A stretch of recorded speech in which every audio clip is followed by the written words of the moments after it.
BJP తరపున రాజమండ్రి నుంచి విజయం సాధించి ప్రస్తుతం రాష్ట్ర అధ్యక్షురాలుగా కూడా ఉన్నటువంటి పురంధేశ్వరి గారికి అరుదైనటువంటి గౌరవం 2023-26 కాలానికి గాను కామన్వెల్త్ పార్లమెంటరీ అసోసియేషన్ ఉంటుంది, సిపిఏ, కామన్వెల్త్ దేశాలకు సంబంధించినటువంటి పార్లమెంటరీ అసోసియేషన్.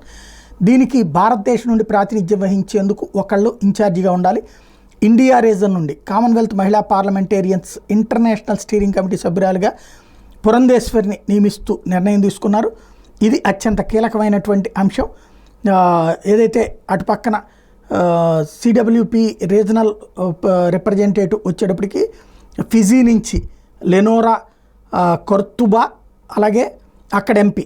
మరొక వైపున CWP south east Asia regional representative Malaysia నుంచి ఆనరబుల్ రోడియా బింతి సపీరి ఉంటే, మనకి పురంధేశ్వరి భారతదేశం నుంచి ప్రాతినిధ్యం వహించబోతున్నారు.